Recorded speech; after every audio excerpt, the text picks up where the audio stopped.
Hey y'all, hi. Here we are, the big one, or traditionally the big one, which is the eyeshadow declutter. However, I did such a thorough job of decluttering my eyeshadows last year. I actually separated my eyeshadow declutter into 3 videos. One video had single eyeshadows like these little things, one was palettes, and then one was single eyeshadows in magnetic pans. I shrunk each one of those 3 sections of my eyeshadow collection down so small, and I've done such a good job this year of protecting the entire eyeshadow collection from growing all that much that this is all of it as it stands now, and I think that it's compact enough for me to declutter it all in one swell foop, which is what I'm about to do. However, because I've protected it so well, and because it's so compact, it doesn't feel, sitting here at the outset, it doesn't feel as though it needs all that much decluttering. Of all of the parts of my makeup collection, this is the one that actually feels the most appropriately sized right now. I'm not wearing a ton of eyeshadow, but I do love eyeshadow. This is a bit more than is practical for me, even as somebody who works by getting made up and coming on camera. But these days, to me, that's not exactly what it's about. What it's about is feeling like my collection prioritizes quality over quantity, feeling like it's few enough objects that I can kind of see my way through it pretty easily and make decisions pretty easily, and feeling like I really love every single thing, even if I'm not getting a ton of use out of all of it all the time. With eyeshadow, I think this year it's going to be a process of combing through and just combing out the few pieces that don't contribute to that state of things and don't really check all of my boxes. I don't know how many of those combed out things they're going to end up being. We'll have to find out together. If this happens to be your first time to my channel, then I hope you enjoyed this declutter. I've already posted a couple makeup declutters. There's sort of a large compilation, resetting everything, reckoning with everything in the wake of the declutters that'll be posting soon. So if you like this kind of thing, I hope you will subscribe. And now let's get into the meat of the video.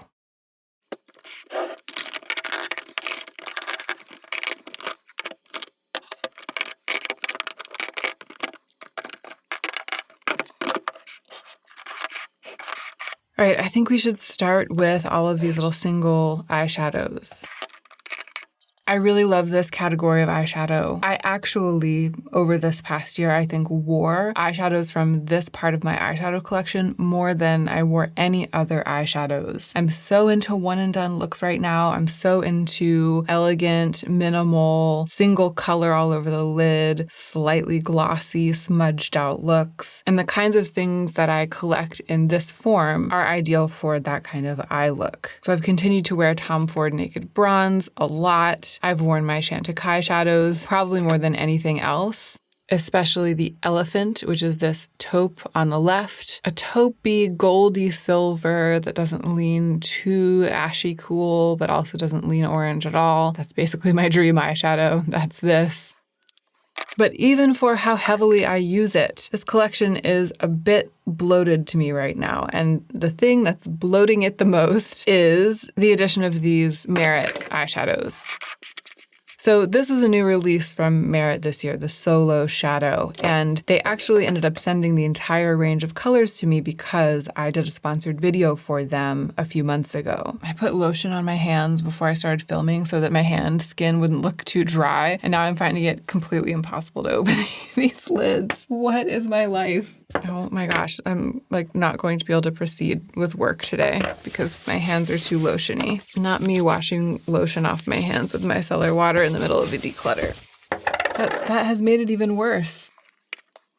Okay, I got one. I mean, maybe partly a packaging issue here. They kind of lock when you close them, these lids, so that the product won't dry out. They kind of click shut and it's pretty sturdy, and then you really have to, I've never had this issue before, never. I guess my hands have never been so lotiony before. Oh my God. Okay, got 2. All right, I'm finding that the trick is pressing down, like pressing down on the lid and turning it so that, yeah, pressing down is the key. Goodness gracious. That was essentially a workout for my hand muscles. and my heart. I think what happened is that I had all this fresh lotion all over my hands, and then I added micellar water to it. And I think that this micellar water, there's something like skin soothing in it as well. Like it left behind an oily layer that mixed with the lotion, and then it was just like all bets are off. These are the Merit shadows. This isn't all of them. I have already given some of them away. I think 2 of them as gifts. I don't need to keep all of these. I really love this formula, but I don't need to keep all of these. And I also don't want to leave them open for too long, because one of the brilliant things about the formula is that it dries down to be completely bulletproof. But what that means is that it can dry out if you leave the lids off. So this is Brune, I think. I think that's Nelson, Viper. This, I believe, is Studio. This right here is Social. And I think this is mid-century, but I haven't swatched it. And I can tell already that it's a bit orange for me. And I don't want to swatch it because I'm going to give it away, and I would rather give it away untouched. So you hear that click? That's what you have to make sure you do so that they don't dry out. The dark brown. Nelson's like a grayish blue. Viper. Social. No, Studio and Social. Yeah. So Studio is the one that's supposed to be the just slightly shadow forming eye socket deepening color on pale skin. On me, it goes quite peachy orange. It ends up really pulling orange, whereas Social, this pinky taupe, ends up looking very neutral. So to me, Social is that eye socket deepening neutral, and I really love it. It's definitely the most useful one for me. So I'm going to keep that one, but I'm not going to keep Studio. These are the 3 tough ones for me, though. I like having an eyeshadow in this formula in a dark brown. I think this is also going to make a very useful eyeliner for me on a little brush. In a pinch, I could even use it in my brows. So it makes sense to hang on to that one. These are the impractical but desirable colors. I just cannot get over this shade. This sort of, they're so amazingly bulletproof. They're already almost completely dry. Like I can barely. This shade, I feel like it's a color though that I love passionately. Although I was going to say a color that I love passionately in the abstract, and then I end up not wearing it because it's too cool. But it buffs out to something not too cool. It's kind of warm, kind of a warm gray. It doesn't look like it would lean blue or look blue on me. I need to experiment with that a little bit more. What I'm going to do is I'm going to give in to my desire to keep this just because I love color. And I'm going to not give in to that desire with the green, because even though this is one of the most beautiful greens I've ever seen in eyeshadow, I love green in the abstract and I don't like the way that I look in green eyeshadow. I've learned that over the years. So I'm not going to agonize over it, even though it's sort of agony to declutter it because it's just so pretty in theory, you know, in the abstract. It'll be really perfect for someone else. And I think that that's a good balanced decision, keeping 3 out of 6. So now for the rest of them, the Chantecaille shadows are no-brainers. I'm definitely keeping those. They're just some of my most used shadows. Tom Ford Naked Bronze is also my most used shadow. And this is new. This was PR from Auric, and it is Auric Defiance, which is just a very similar thing in a very similar format. And the formulas are very similar. The Auric formula has that same kind of moussey quality that buffs out and then sets down. This is Auric, and my middle finger here is Tom Ford. Auric, Naked Bronze, they're really similar. I mean, maybe Naked Bronze is like a tiny, maybe to the discerning eye, a tiny bit darker, just the tiniest bit, but they're pretty much spot on dupes and, you know, formula wise as well. So the Tom Ford is quite old. Like I've had it for a long time. It's discontinued. The Auric is actually more affordable and still available, not discontinued version from an independent brand. So just a much better option all around, not to mention that you actually can buy it. And each of them has this little like flip top lid situation going on. And clearly I have, demolished this one from Tom Ford. It's just no longer really viable. The Auric topper is different. It's a little warmer. Actually, it's a little bit of more of a brilliant gold rather than that sort of dusky gold silver, but it's much closer than I even thought. So I put the Auric one on top of the Auric one, and I put the Naked Bronze one on top of Naked Bronze, and the Auric has actually ended up shinier. This is like the perfect topper for me. Wow, I hadn't dug into that Auric topper before, and this makes me excited to do it. The practical thing to do, the right thing to do would be to declutter Naked Bronze. I just don't know if I can bring myself to do it right now. It's like my safety blanket. The cream part of this, the top part is busted, but the cream part is like my safety blanket. And what I need to do is to bond with the Auric. I need to spend time wearing it. So for the next few months, every time I want to wear the Tom Ford, I'll reach for Auric instead. And I'll get to the point where, because they're exactly the same, basically, eventually I'll get to the point where I feel as confident that the Auric will keep me safe. Like it feels as much of a safety blanket as Tom Ford. And when I get to that point, then I'll be able to let Naked Bronze go. But I haven't gotten to that point yet. So this has been a really interesting fact-finding mission for me because it has shown me that in many ways the Auric, especially because of that topper, is actually better. And that's exciting. But it's going to take some time for me to really get there with that. And now I have a little project. By the way, I am an Auric affiliate, which is really exciting, and it's pretty new. I don't think I've ever mentioned it on camera before, but I have a discount code with Auric. I will put that in the description box down below. So if you've been curious about this or about Glow Lust or something, check it out. Okay, here's what I have to say. This ColourPop shadow, Adaptogen, I've had it before and decluttered it, which I had kind of forgotten until this came in PR and I used it on camera at some point, and I think some of you pointed it out. I'm sure that I decluttered it before because it's the ColourPop Super Shock version of Naked Bronze, and I just don't need more. I have the one that I love the most and the formula that I love the most. I don't need it in a Super Shock formula, and that is still true. So I'm going to do what I did before and part with that one. I really did enjoy using this Can Make Tokyo Jewelry Shadow Veil Shimmer. I enjoyed using it for a while. It's very much like, kids' makeup. It's very floofy and low voltage. It's just sort of a soft shine, not that high shimmer. It's good for if you just want a little something something, but at this point, at this moment, I actually can't see myself choosing this over the Auric topper that I just swatched, because that's the exact kind of very sophisticated high shine that I like for my lids. So I am not going to keep this one around, but I think I am going to keep my trusty Urban Decay Space Cowboy. You can see that's like the glossy Vaseline shine that I like. And these, it was fun at the time, but these don't really give me that. I actually wore this several times over the course of the year, the Urban Decay Heavy Metals liner. What I like to do with this is to trace a line just at the base of my eyelashes. So just drawing like a little line right where my eyelashes attach to my eyelids. It's surprisingly effective, and it kind of opens up the eyes, like brightens the eyes. It's so easy and subtle, and it's not too makeup-y, and it also has a levity to it because it's glitter. This comes in several colors. I like this one, this kind of iridescent greeny one, but they have a gold and a silver as well. And it's just a great product that I've used for years. And I think that after I decluttered this part of my collection last year, I was able to see this more frequently. When I looked into my drawer, I noticed it more often. And I am so happy that that happened and that I ended up using it a lot. So I'm going to keep this. However, I didn't really end up using Bandwidth from Lethal as much. Oh no, but it's so shiny. I don't know if I'm going to be able to let it go now that I'm swatching it. The thing about it is that it dries down to be completely bulletproof shine. It's just, again, am I going to be wanting or needing that in the coming year? Let me see if I can declutter some of these and make myself feel better. So here's a formula that I think is really interesting and that I actually didn't end up wearing over the course of the year. It's the Phytosurgence one. These are such wonderful. I know that I'm going to want to keep them if I swatch them. Well, they're a couple years old, so they might be kind of past their prime, actually. That makes it a little easier. It's this waxy formula, and the colors are so rich, dusky, and interesting. And it might actually be because they have gotten a little long in the tooth, but I reached for them a couple of times and just had a little bit harder of time applying them than I remembered having had before. And I ended up tapering off my attempts and not using them for the last several months of the year. So it's time for them to go, even though I really love Phytosurgence and I really love what they've done with this formula.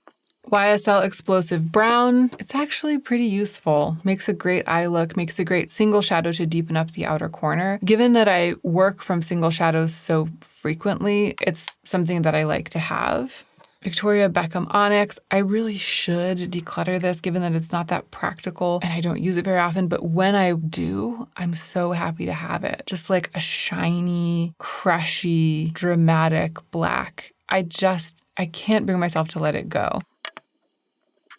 But you know what I'm going to do? Because I'm keeping this, it's an impractical decision, I'm going to let this go. Balance.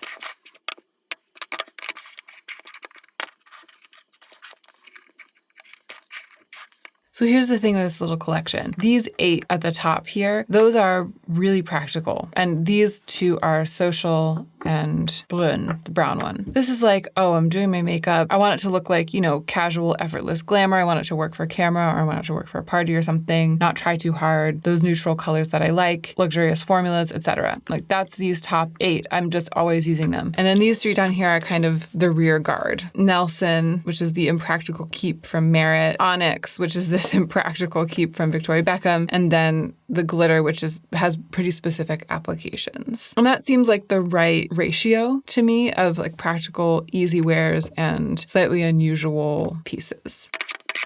Let's quickly knock out liners because I just don't know how many of these I'm really going to declutter. I really like the Kaja wing stamp for doing a wing. Perversion, that's the Urban Decay. It's a very dark black. I think it might be the only dark black that I have. Oh, I forgot that I had this Alter Ego eyeshadow primer. I'm going to put that with my primers. These are 2 Surratt Smoky Eye batons. One of them is Cendre and one of them is Fumé Brun. This is what they look like. An eyeliner on one side and this smudge stick of eyeshadow on the other. I love them both and I use them both, so I'm going to keep them both. I have 4 colors of Victoria Beckham eye kajal. One bronze that I've had forever. That's like my best one and, clearly the most used. The other 3, I believe Khaki gave to me.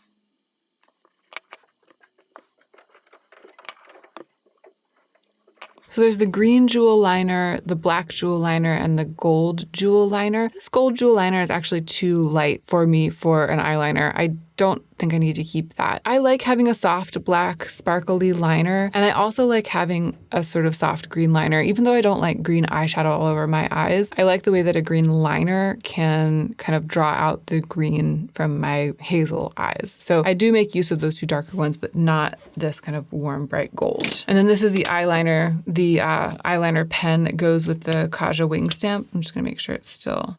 Yeah, it's still going strong. I'm going to hang on to that. So not too much editing here, but also not too much to edit.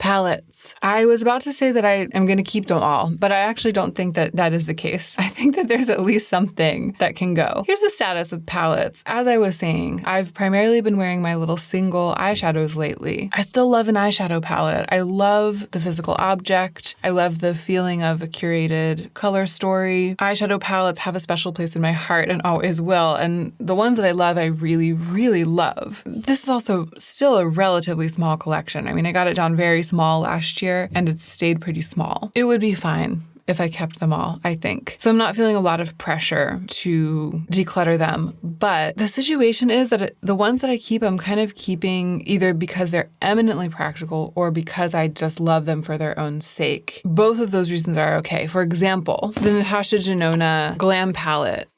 Eminently practical. Like this is maybe the most practical for me eyeshadow palette that I've ever had. It's pretty new to me, so I haven't gotten, as you can see, all that much use out of it. But every time I've chosen it, and it's always been because I wanted a quick, classic, neutral eye that was pretty one and done and didn't lean too cool or too warm. Every time I've chosen it, it's executed perfectly. It just has everything for me and does exactly what I need. So that's an example of one that I'll keep because it's eminently practical. The Gucci palette, totally impractical for me for literally every reason. I mean, there are some practical colors. I actually like how these shadows perform. They're really pretty and they serve similar purposes to some of the ones in the Natasha Denona palette. But mostly this is a color story that kind of departs from my everyday. This is also a palette that's no longer available to buy. So I can't link it. It doesn't make sense for me to review it or even to compare it to things. However, I just love it. It was a gift from Joe at a time when it was particularly meaningful. It's a beautiful object. I'm not going to declutter it, but it's because I love it for its own sake. So those are kind of the 2 categories of keeps here. And I think that there are some things that don't fall into either category. But let's go through and find out. This is from the Pat McGrath holiday collection last year. I misplaced it for part of this year. I only just found it when I was digging through some stuff to try to get everything I needed together for this declutter. I'm really glad I found it again. I do love it, kind of for its own sake. I mean, this is something I bought with my own money, not necessarily to review, but just because I wanted it. And that's something special for me these days, given that at this point I do buy makeup just to review pretty regularly. I just can't get over this color in the middle. These are also both very beautiful. The formulas are great. This is both. I love it for its own sake, and it's also very practical for me. Lauren's collab, the Sea Talk palette. This is one that I'll keep for its own sake because I love Lauren so much and I'm really proud of her. These colors, especially down here on the corner, are quite practical for me, and I love digging in a painterly way into some of these. Mostly this is a love it for its own sake keep, but I also think it doesn't hurt for me to have a brightly colorful palette that's kind of off the beaten path for me mixed into my collection at any given time. And right now that's this. The NARS, what is this called? Summer Unrated palette. You know, this is also kind of both. It's really practical for me for a certain color. Interesting. I think the main reason I'm keeping this is that I love it for its own sake. I love this sort of monochromatic color story. It makes me feel good every time I look at it. I love the NARS packaging. This was also a gift. It was a gift from Khaki. There's a lot of warmth here. There are a lot of warm neutrals. Those aren't as practical for me as, for example, the Natasha Denona palette, but this just gives me the eyeshadow palette feels. That's the best way that I can say it. And because I'm not trying to ruthlessly declutter my collection, there's no reason for me to overthink it past that. I mean, how can you not love a Pat McGrath eyeshadow palette for its own sake? This is Moonlit Seduction. Obviously, I love it for its own sake, but it's also really practical for me. Maybe my most practical, I don't know. One of my most practical palettes for making slightly glammed up oil slick eyes looks. Looking at it right now, somehow some blue, matte blue got dropped into it, and it's so beautiful. Those crumbs of matte blue that are just like sitting on the sparkles. Looking at it right now is making me want to do some heavy duty eyeshadow looks. Like this is making me want to go there in a way that I haven't gone there in a long time. Obviously I'm keeping this, and this is both. I love it for its own sake and it's very practical.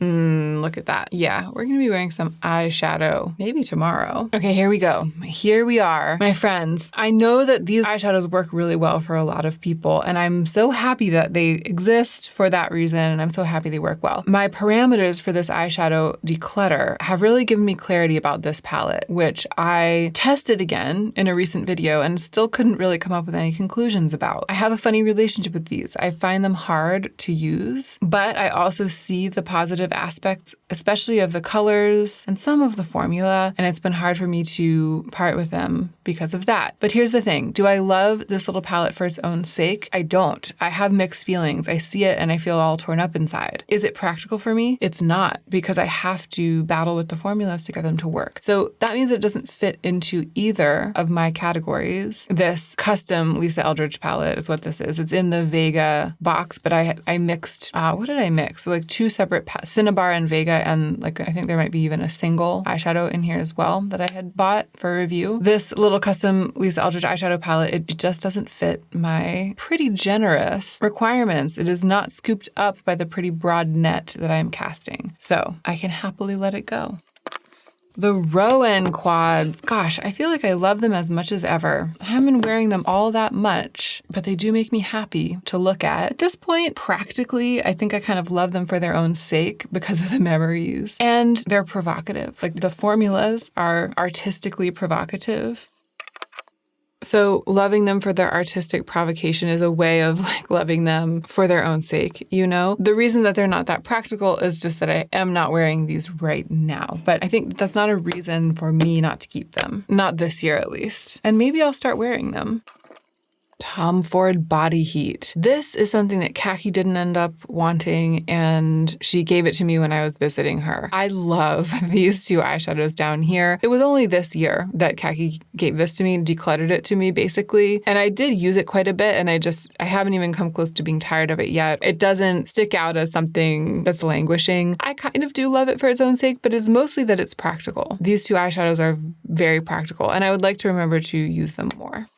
And lastly, my other Pat McGrath palette, Midnight Sun. I must say, I'm kind of keeping this at this point for its own sake. I love it for its own sake. This one eyeshadow is very practical for me, but most of them aren't. I don't really love the color story at large. I do like the individual eye looks that I can get from some of these shadows, but it's more about just the sentimental value, the memories, and of course, this one eyeshadow that I'm constantly dipping into to finish looks. I could see myself decluttering this at some point in the future, especially if I acquire other Pat McGrath palettes and they kind of replace it in my affections, and especially in terms of use, like if I end up using them a lot and then not using this at all. But for now, it's still squarely in my affections.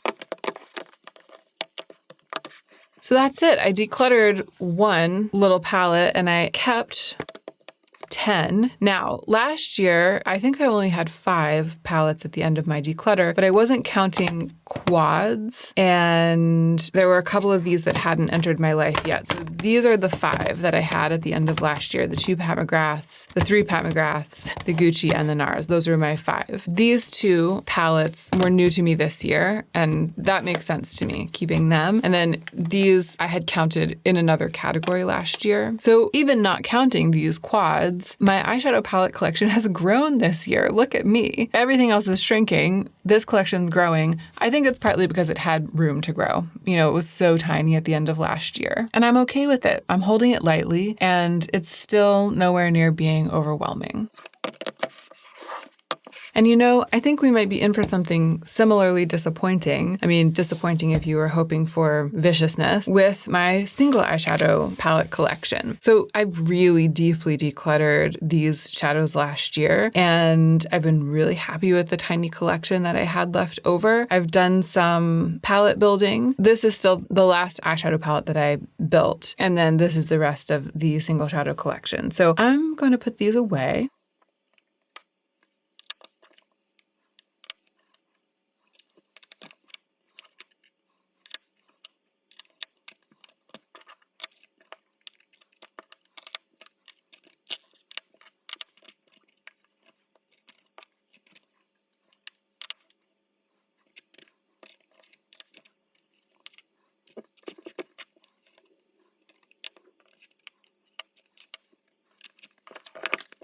And I'm leaving it. I haven't acquired any single shadows this year. I haven't decluttered any, and I'm very happy with this. It's big enough for me to still be creative and to build smaller palettes from it, and small enough to be completely approachable for me. It feels like all gooey center and no chaff.